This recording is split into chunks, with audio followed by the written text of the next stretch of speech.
Some disclaimers before we begin. 1. I live in a house with other people, so there may be some background noise, as well as the fact that I have a fan on at the minute, so that may cause some extra background noise as well. And 2, this is being recorded live, so expect some mistakes, although hopefully just minor ones. Alright, Chapter 6, The Journey from Platform 9 and 3/4. Harry's last month with the Dursleys wasn't fun. True, Dudley was now so scared of Harry he wouldn't stay in the same room, while Aunt Petunia and Uncle Vernon didn't shut Harry in his cupboard, force him to do anything, or shout at him. In fact, they didn't speak to him at all. Half terrified, half furious, they acted as though any chair with Harry in it was empty. Although this was an improvement in many ways, it did become a bit depressing after a while. Harry kept to his room with his new oil for company. He had decided to call her Hedwig, a name he had found in a history of magic. His school books were very interesting. He lay on his bed reading late into the night, Hedwig swooping in and out of the open window as she pleased. It was lucky that Aunt Petunia didn't come into Hoover anymore, because Hedwig kept bringing back dead mice. Every night before he went to sleep, Harry ticked off another day on the piece of paper he had pinned to the wall, counting down to September the 1st. On the last day of August, he thought he'd better speak to his aunt and uncle about getting to King's Cross Station next day, so he went down to the living room where they were watching a quiz show on television. He cleared his throat to let them know he was there, and Dudley screamed and ran from the room. Uncle Vernon? Uncle Vernon grunted to show he was listening. I need to be at King's Cross tomorrow to go to Hogwarts. Uncle Vernon grunted again. Would it be alright if you gave me a lift? Grunt. Harry supposed that meant yes. Thank you. He was about to go back upstairs and Uncle Vernon actually spoke. Funny way to get to a wizard's school, the train. Magic carpets all got punctures, have they? Harry didn't say anything. Where is this school, anyway? I don't know, said Harry, realizing this for the first time. He pulled the ticket Hagrid had given him out of his pocket. I just take the train from platform 9 3/4 at 11 o'clock, he read. His aunt and uncle stared. Platform what? 9 3/4. Don't talk rubbish, said Uncle Vernon. There is no platform 9 3/4. It's on my ticket. Barking, said Uncle Vernon. Hiling mad, the lot of them. You'll see. You just wait. All right, we'll take you to King's Cross. We're going up to London tomorrow anyway, or I wouldn't bother. Why are you going to London? Harry asked, trying to keep things friendly. Taking Dudley to hospital, growled Uncle Vernon. Got to have that ruddy tail removed before he goes to Smeltings. Harry woke at 5 o'clock the next morning and was too excited and nervous to go back to sleep. He got up and pulled on his jeans because he didn't want to walk into the station in his wizard's robes. He'd change on the train. He checked his Hogwarts list yet again to make sure he had everything he needed, saw that Hedwig was shut safely in her cage, and then paced the room, waiting for the Dursleys to get up. 2 hours later, Harry's huge, heavy trunk had been loaded into the Dursleys' car. Aunt Petunia had tucked Dudley into sitting next to Harry, and they had set off. They reached King's Cross at 10:30. Uncle Vernon dumped Harry's trunk onto a trolley and wheeled it into the station for him. Harry thought this was strangely kind until Uncle Vernon stopped dead, facing the platforms with a nasty grin on his face. Well, there you are, boy. Platform 9, platform 10. Your platform should be somewhere in the middle, but they don't seem to have built it, do they? He was quite right, of course. There was a big plastic number 9 over one platform and a big plastic number 10 over the one next to it. And in the middle, nothing at all. Have a good term, said Uncle Vernon with an even nastier smile. He laughed without another word. Harry turned and saw the Dursleys drive away. All 3 of them were laughing. Harry's mouth went rather dry. What on earth is he going to do? He was starting to attract a lot of funny looks because of Hedwig. He'd have to ask someone. He stopped a passing guard, but didn't dare mention platform 9 3/4. The guard had never heard of Hogwarts, and when Harry couldn't even tell him what part of the country it was in, he started to get annoyed, as though Harry was being stupid on purpose. Getting desperate, Harry asked for the train that left at 11 o'clock, but the guard said there wasn't one. In the end, the guard strode away, muttering about time wasters. Harry was now trying hard not to panic. According to the large clock over the arrivals board, he had 10 minutes left to get on the train to Hogwarts, and he had no idea how to do it. He was stranded in the middle of a station with a trunk he could hardly lift, a pocket full of wizard money, and a large oil. Hagrid must have forgotten to tell him something he had to do, like tapping the third brick on the left to get into Diagon Alley. He wondered if he should get out his wand and start tapping the ticket box between platforms 9 and 10. At that moment, a group of people passed just behind him, and he caught a few words of what they were saying. Packed with muggles, of course. Harry swung round. The speaker was a plump woman who was talking to 4 boys, all with flaming red hair. Each of them was pushing a trunk like Harry's in front of them, and they had an oil. Heart hammering, Harry pushed his trolley after them. They stopped, and so did he, just near enough to hear what they were saying. "Now, what's the platform number?" said the boy's mother. 9 3/4, piped a small girl, also red-headed, who was holding her hand. "Mom, can't I go?" "You're not old enough, Jenny. Now be quiet." "All right, Percy, you go first." Waller, like the oldest boy, marched towards platforms 9 and 10. Harry watched, careful not to blink in case he missed it, but just as the boy reached the divide between the 2 platforms, a large crowd of tourists came swarming in front of him, and by the time the last rucksack had cleared away, the boy had vanished.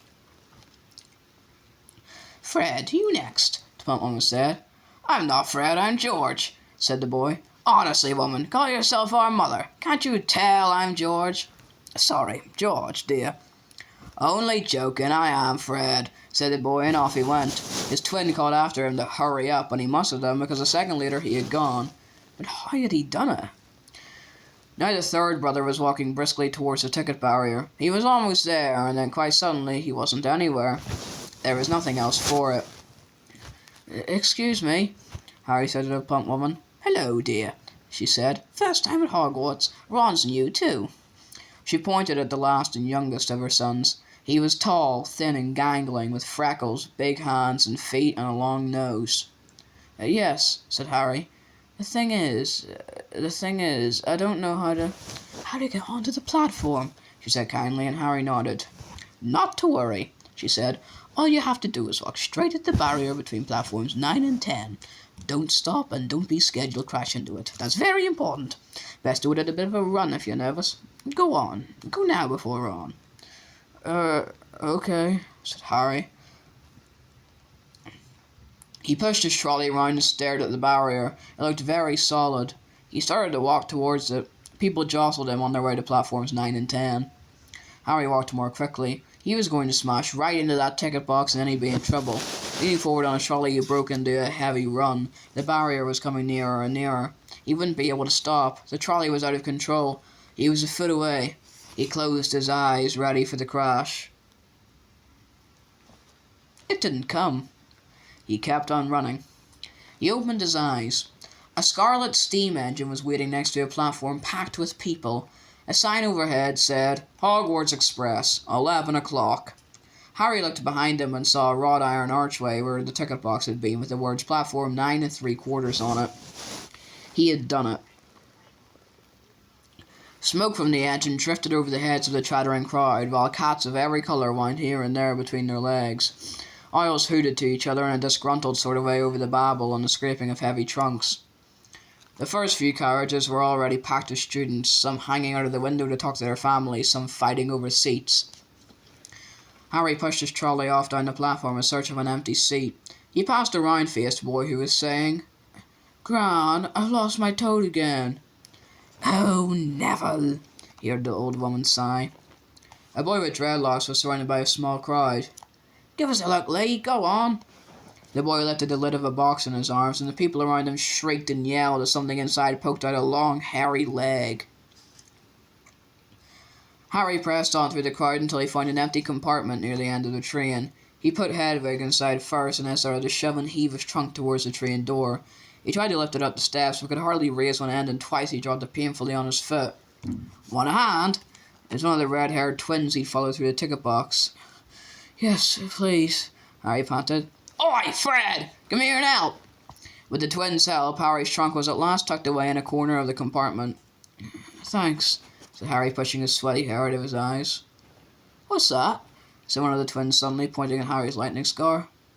"Blimey," said the other twin. "Are you?" "He is," said the first twin. "Aren't you?" he added to Harry. "What?" said Harry. "Harry Potter," chorused the twins. "Oh, him," said Harry. Yes, I am." The two boys gawped at him, and Harry felt himself going red. Then, to his relief, a voice came floating in through the train's door. "Fred! George! Are you there?" "Coming, Mum." With a last look at Harry, the twins hopped off the train.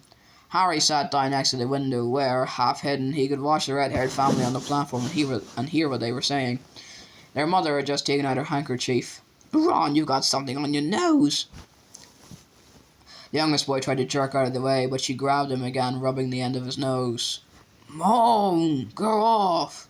He wriggled free. "Ah, has Uncle Ronnie got something on his nosy?" said one of the twins.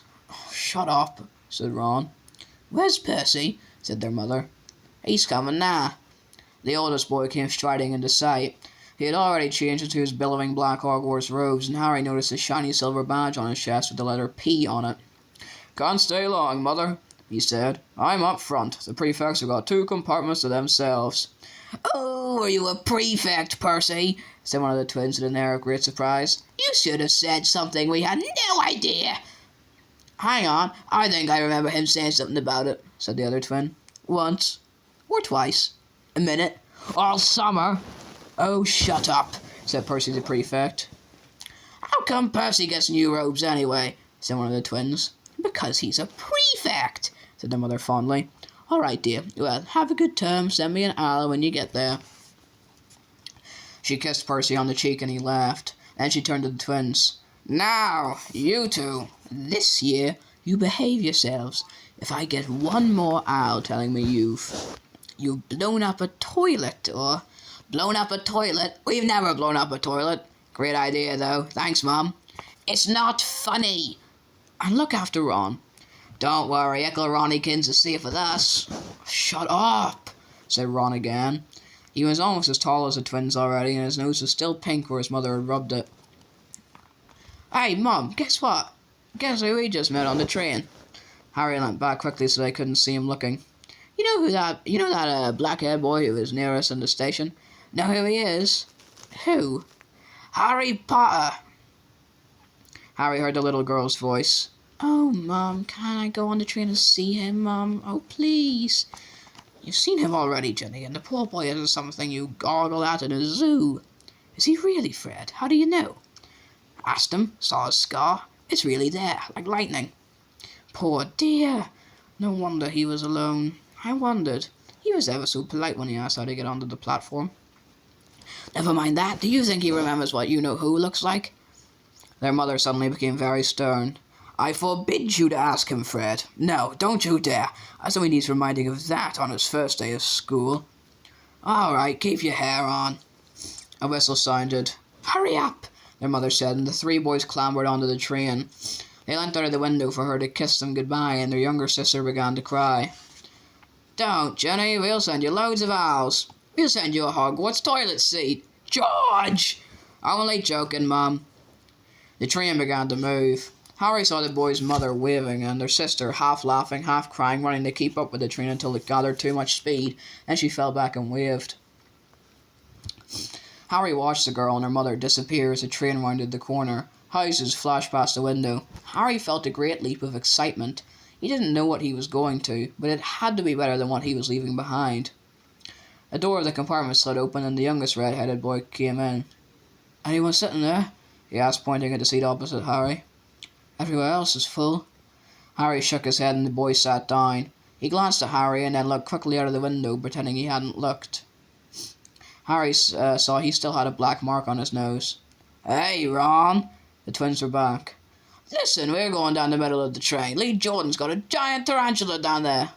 "Right," mumbled Ron. "Harry," said the other twin, "do we introduce ourselves? Fred and George Weasley, and this is Ron, our brother. See you later, then." "Bye," said Harry and Ron. The twins slid the compartment door shut behind them. "Are you really Harry Potter?" Ron blurted out. Harry nodded. "Oh, well, I thought it might be one of Fred and George's jokes," said Ron. "And have you really got, you know?" He pointed at Harry's forehead. Harry pulled back his fringe to show the lightning scar. Ron stared. "So that's for you-know-who." "Yes," said Harry, "but I can't remember it." "Nothing?" said Ron eagerly.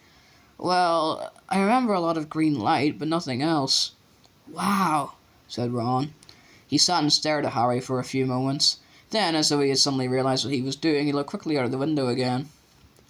"Are all your family wizards?" asked Harry, who found Ron just as interesting as Ron found him. Yes, I think so," said Ron. "I think Mum's got a second cousin who's an accountant, but we never talk about him. So you must know loads of magic already."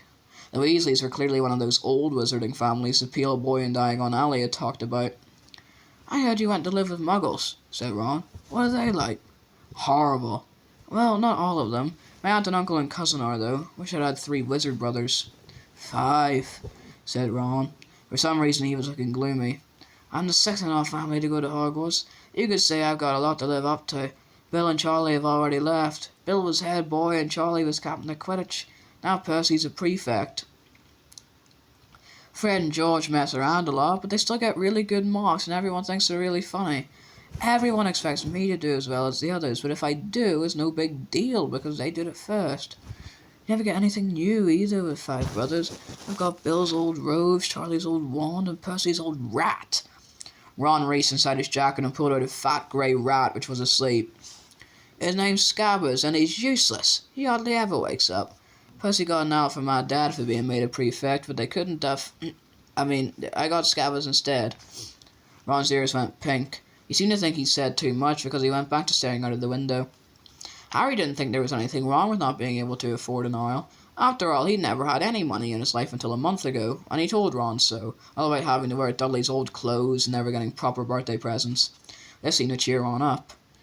"And until Hagrid told me, I didn't know anything about being a wizard, or about my parents, or Voldemort." Ron gasped.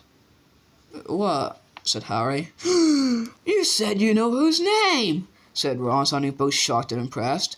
"I just thought you, of all people—" "I'm not trying to be brave or anything saying the name," said Harry. "I just never knew you shouldn't. See what I mean? I've got loads to learn." "I bet," he added, voicing for the first time something that had been worrying him a lot lately. "I bet I'm the worst in class." "You won't be. There's loads of people who come from Muggle families, and they learn quick enough." While they had been talking, the train had carried them out of London. Now they were speeding past fields full of cows and sheep. They were quiet for a time, watching the fields and lanes flick past. Around 12:30, there was a great clattering outside in the corridor, and a smiling, dimpled woman slid back their door and said, "Anything off the trolley, dears?" Harry, who hadn't had any breakfast, leapt to his feet, but Ron's ears went pink again, and he muttered that he brought sandwiches. Harry went out into the corridor. He had never had any money for sweets with the Dursleys, and now that he had pockets rattling with gold and silver, he was ready to buy as many Mars bars as he could carry. But the woman didn't have Mars bars. What she did have were Bertie Bott's every flavour beans, Drooble's best blowing gum, chocolate frogs, pumpkin pasties, cauldron cakes, licorice wands, and a number of other strange things Harry had never seen in his life. Not wanting to miss anything, he got some of everything and paid the woman 11 silver sickles and 7 bronze nuts. Ron stared at her as Harry brought it all back into the compartment and tipped it onto an empty seat. "Hungry, are you?" "Starving," said Harry, taking a large bite out of a pumpkin pasty. Ron had taken out a lumpy package and unwrapped it. There were 4 sandwiches in there. He pulled one of them apart and said, "She always forgets I don't like corned beef." "Swap you for one of these," said Harry, pulling up a pasty. "Go on." "You don't want this, it's all dry," said Ron. "She hasn't got much time," he added quickly. "You know, 5 of us." "Go on, have a pasty," said Harry, who had never had anything to share before, or indeed anyone to share it with. It was a nice feeling sitting there with Ron, eating their way through all Harry's pasties and cakes. The sandwiches lay forgotten. "What are these?" Harry asked Ron, holding up a pack of chocolate frogs. "They're not really frogs, are they?" He was starting to feel that nothing would surprise him. "No," said Ron, "but see what the card is. I'm missing a gripper." "What?" "Oh, of course, you wouldn't know. Chocolate frogs with cards inside them. You know, to collect. Famous witches and wizards. I've got about 500, but I haven't got a gripper or a Ptolemy." Harry unwrapped a chocolate frog and picked up the card. It showed a man's face. He wore half-moon glasses, had a long crooked nose and flowing silver hair, beard and moustache. Underneath the picture was the name Albus Dumbledore.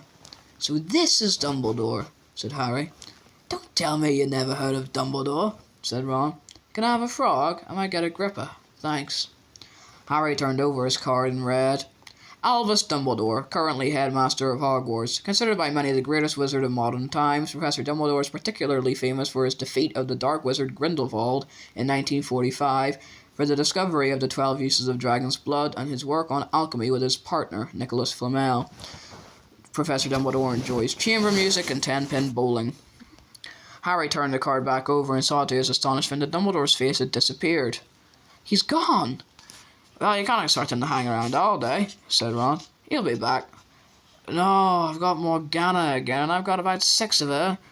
Do you want it? You can start collecting. Ron's eyes strayed at the pile of chocolate frogs waiting to be unwrapped. Help yourself, said Harry. But in, the Muggle world, people just stay put in photos. Do they? What, they don't move at all? Ron sounded amazed. Weird. Harry stared as Dumbledore sidled back into the picture on his card and gave him a small smile. Ron was more interested in eating the frogs than looking at the famous witches and wizards cards, but Harry couldn't keep his eyes off them.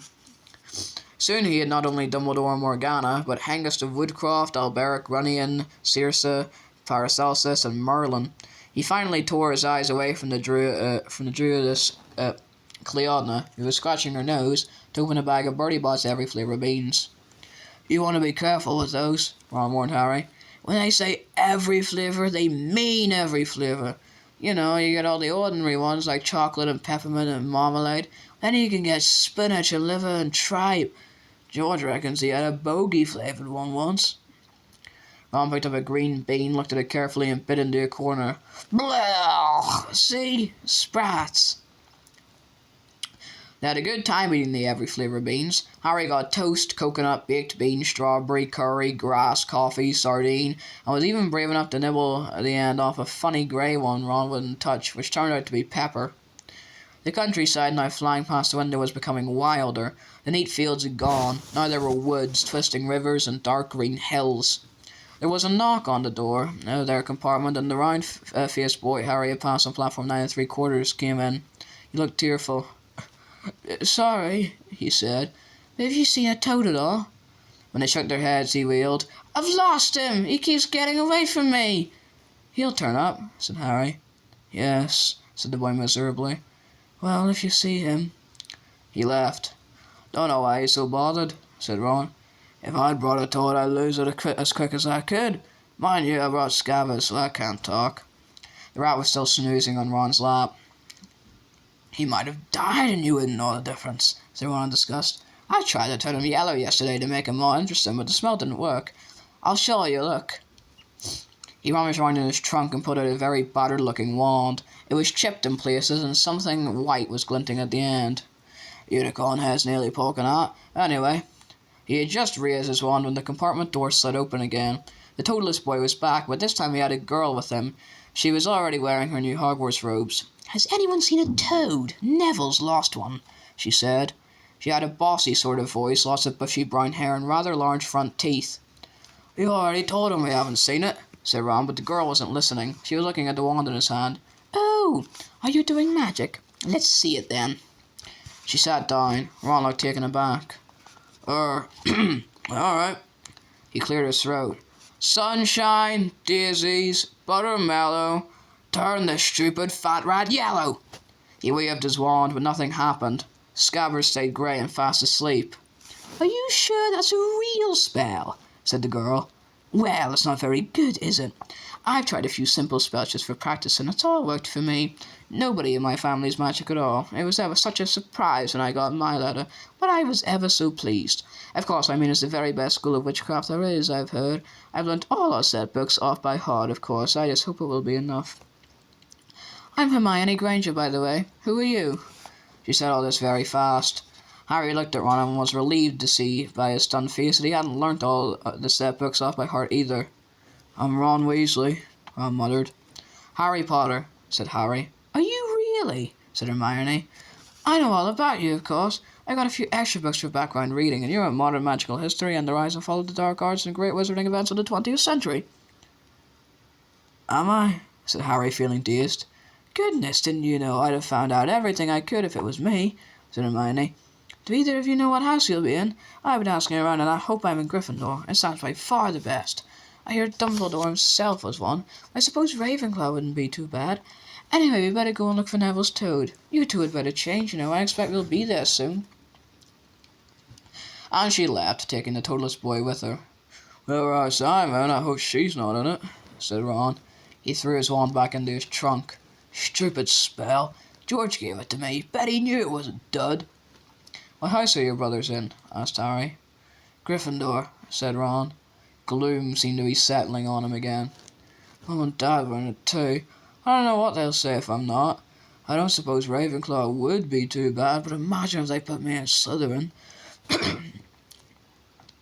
That's the house fault. You know who was in? Yeah, said Ron. He flopped back into his seat looking depressed. You know, I think the ends of Scabbers' whiskers are a bit lighter, said Harry, trying to take Ron's mind off houses. So what dear oldest brothers do now they've left anyway? Harry was wondering what a wizard did once he'd finished school. Charlie's from Romania studying dragons, and Bill's in Africa doing something for Gringotts, said Ron.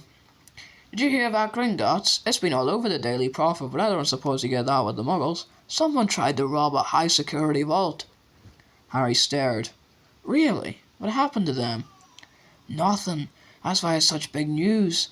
They haven't been caught. My dad says it must have been a powerful dark wizard to get round Gringotts, but they don't think they took anything. That's what's odd. Of course, everyone gets scared when something like this happens in case you know who's behind it. Harry turned this news over in his mind. He was starting to get a prickle of fear every time you know who was mentioned. He supposed this was all part of entering the magical world, but it had been a lot more comfortable saying Voldemort without worrying. What's your Quidditch team? Ron asked. I don't know any, Harry confessed. What? Ron looked dumbfounded. Oh, you wait, it's the best game in the world. And he was off, explaining all about the 4 balls and the positions of the 7 players, describing famous games he'd been with with his brothers, and the broomstick he'd like to get if he had the money. He was just taking Harry through the finer points of the game when the compartment door slid open yet again, but it wasn't Neville the Toadless Boy or Hermione Granger this time. 3 boys entered, and Harry recognised the middle one at once. It was the pale boy from Adam Malkin's robe shop. He was looking at Harry with a lot more interest than he'd shown back in Diagon Alley. Is it true, he said. They're saying all down the train that Harry Potter's in this compartment. So it's you, is it? Yes, said Harry. He was looking at the other boys. Both of them were thick-set and looked extremely mean. Standing either side of the pale boy, they looked like bodyguards.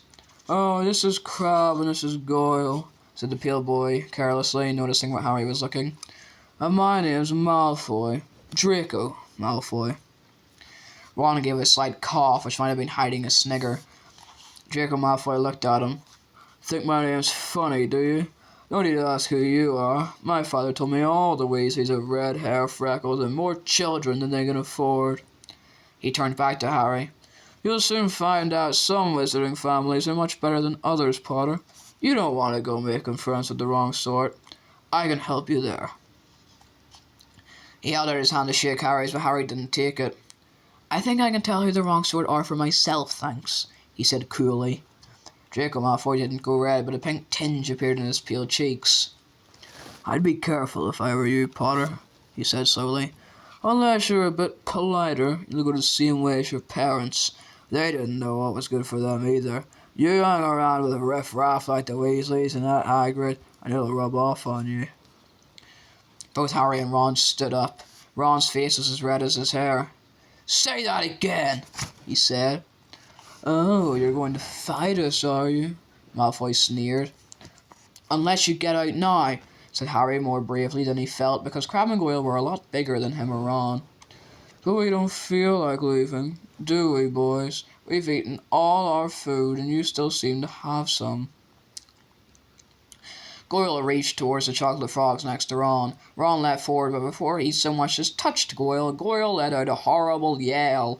Scabbers the rat was hanging off his finger, sharp little teeth sunk into Goyle's knuckle.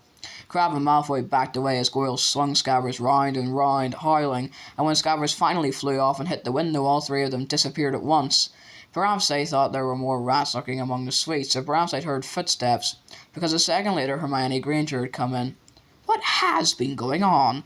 she said, looking at the sweets all over the floor and Ron picking up Scabbers by his tail. "I think he's been knocked out," Ron said to Harry. He looked closer at Scabbers. "No, I don't believe it. He's gone back to sleep." And so he had. "You've met Malfoy before?" Harry explained about their meeting in Diagon Alley. "I've heard of his family," said Ron darkly. "They were some of the first to come back to our side after you-know-who disappeared. Said they'd been bewitched. My dad doesn't believe it. He says Malfoy's father didn't need an excuse to go over to the dark side." He turned to Hermione.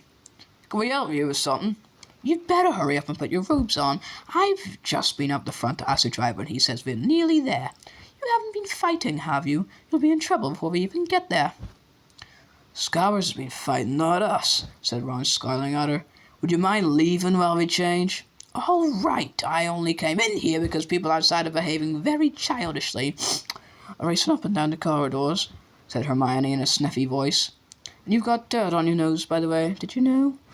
Ron glared at her as she left. Harry peered out of the window. It was getting dark. He could see mountains and forests under a deep purple sky. The train did seem to be slowing down. He and Ron took off their jackets and put on their long black robes. Ron's were a bit short for him. You could see his trainers underneath them. A voice echoed through the train. "We will be reaching Hogwarts in 5 minutes' time. Please leave your luggage on the train. It will be taken to the school separately." Harry's stomach lurched with nerves, and Ron, he saw, looked pale under his freckles. They crammed their pockets with the last of the sweets and joined the crowd thronging the corridor. The train slowed right down and finally stopped. People pushed their way towards the door and out onto a tiny dark platform. Harry shivered in the cold night air. Then a lamp came bobbing over the heads of the students, and Harry heard a familiar voice. First years over here." "All right there, Harry." Hagrid's big hairy face beamed over the sea of heads. "Come on, follow me. Any more first years? Mind your step now. First years following me." Slipping and stumbling, they followed Hagrid down what seemed to be a steep and narrow path. It was so dark either side of them that Harry thought there must be thick trees there. Nobody spoke much. Neville, the boy who kept losing his toad, sniffed once or twice. "You'll get your first sight of Hogwarts in a sec," Hagrid called over his shoulder. "Just round this bend here." There was a loud "Ooh!" The narrow path opened suddenly onto the edge of a great black lake. Perched atop a high mountain on the other side, its windows sparkling in the starry sky, was a vast castle with many turrets and towers. "No more'n 40 about," Hagrid called, pointing to a fleet of little boats sitting in the water by the shore. Harry and Ron were followed into their boat by Neville and Hermione. "Everyone in?" shouted Hagrid, who had a boat to himself. "Right then, forward!" And the fleet of little boats moved off all at once, gliding across the lake, which was as smooth as glass. Everyone was silent, staring up at the great castle overhead. It towered over them as they sailed nearer and nearer to the cliff on which it stood. "Heads down!" yelled Hagrid as the first boats reached the cliff. They all bent their heads, and the little boats carried them through a curtain of ivy, which had a wide opening in the cliff face. They were carried along a dark tunnel, which seemed to be taking them right underneath the castle until they reached a kind of underground harbour, where they clambered out onto rocks and pebbles. "Why, you there! Is this your Todd?" said Hagrid, who was checking the boats as people climbed out of them. "Trevor!" cried Neville blissfully, holding out his hands. Then they clambered up a passageway in the rock after Hagrid's lamp, coming out at last on the smooth, damp grass right in the shadow of the castle. They walked up a flight of stone steps and crowded around the huge oak front door. "Everyone here? You there still got your Toad?" Hagrid raised a gigantic fist and knocked 3 times on the castle door.